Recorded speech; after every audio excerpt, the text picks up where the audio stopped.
Those are the four words palace insiders say echoed through Kensington Palace this week. As Prince Harry approaches his 40th birthday, he's waiting in California for what he believes is a guaranteed financial windfall, a multi-million dollar inheritance from his mother, Princess Diana. Harry has long assumed the Spencer money is untouchable, a safety net, a promise. But according to multiple royal sources, that assumption may be dangerously wrong. For years, the public believed the rift between Prince William and Prince Harry was about apologies, interviews, and wounded feelings. But insiders now say the real battle has always been about one thing: money. Sources claim Prince William is furious and has quietly launched a scorched earth strategy aimed at freezing Harry's inheritance before it ever reaches California. Behind closed doors, William has reportedly made a devastating argument to the trustees of Princess Diana's estate.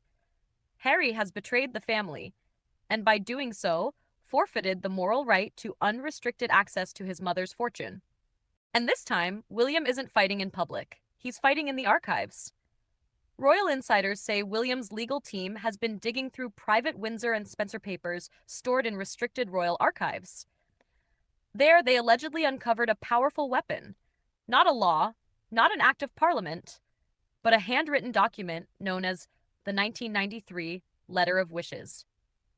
When Princess Diana finalized her will, she reportedly included this personal letter to guide the trustees of her estate. For decades, it was treated as symbolic, a mother's hopes, not a binding rule.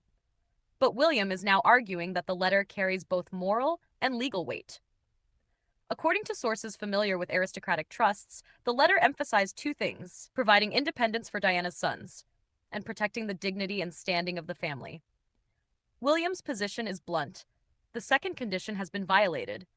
Harry, William argues, is using Diana's money to fund legal battles, PR campaigns, and media platforms that attack the very institution Diana raised them in, and more personally, her other son. In William's view, the inheritance didn't just buy a lifestyle, it financed ammunition. And that moral argument is only the beginning. This dispute turns from emotional to legally explosive the moment California enters the picture. William's legal advisors are reportedly alarmed by what they call the California risk. Under California's community property laws, once inheritance funds are commingled, placed into joint accounts, used to renovate a marital home, or invested jointly, they can lose their protected status. In a divorce scenario, a judge could theoretically split those assets 50-50. To William, the nightmare scenario is unthinkable: Princess Diana's jewelry, archives, or cash settlements becoming leverage in an American divorce court. This isn't about greed. William doesn't need the money. His private income already runs into tens of millions annually. This is about control and protecting legacy. That fear has pushed William toward the one man standing in the middle of the storm: Earl Charles Spencer, Diana's brother and the gatekeeper of the Spencer estate. Althorpe, Diana's childhood home and final resting place, has now become the silent battlefield of this royal civil war. Sources say William is no longer politely requesting his uncle's help, he's demanding loyalty. The message delivered to the trustees is reportedly clear: releasing Harry's next inheritance tranche, estimated at around $10 million, would amount to funding an opposition force against the future king.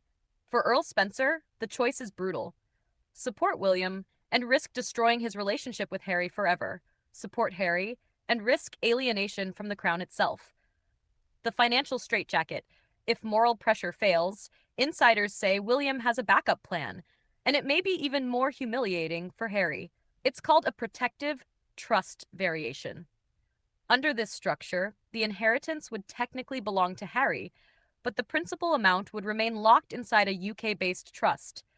Harry wouldn't be able to access the lump sum. He'd receive only limited interest payments, enough for basic needs, but not for security bills, lawsuits, or Montecito mortgages. William frames this not as punishment, but protection. His argument to the trustees is simple: if we release this money now, it will be gone within years. My duty is to ensure it survives for the next generation, for Archie and Lilibet. It's a move that casts William as the responsible guardian and Harry as financially reckless. When news of this potential freeze reportedly reached California, sources say panic set in. The Sussexes' financial reality is far more fragile than it appears. Spotify is gone. Netflix is uncertain. Expenses remain staggering. A massive mortgage, private security costing millions annually, constant legal battles, and a large PR operation. Without inheritance cash or a new blockbuster deal, Harry faces a liquidity crisis. Insiders claim Harry feels surrounded. First the titles, then the Frogmore eviction, and now the one thing connecting him to his mother. He sees William's actions not as protection, but revenge. As tensions rise, Harry is reportedly working the phones, reaching out to Spencer relatives and attempting to bypass both William and Earl Spencer. He's searching for anyone willing to honor what he believes was Diana's true wish, freedom for her sons. Because Harry understands the stakes. If that vault closes, the pressure to commercialize their lives becomes existential. Another book, another series, more secrets. This is no longer just a family feud. It's a battle over legacy. Prince William appears willing to be the villain in Harry's story today if it means preserving his mother's legacy tomorrow. In his view, Diana's memory is not a commodity, not content, not leverage, not a Hollywood asset. Now the question turns to public opinion. Is Prince William right to block his brother's inheritance in the name of legacy and protection? Or is this an act of cruelty against a man already cut adrift? Let us know in the comments. Team William or Team Harry? The vault may be closing, but the royal drama is far from over.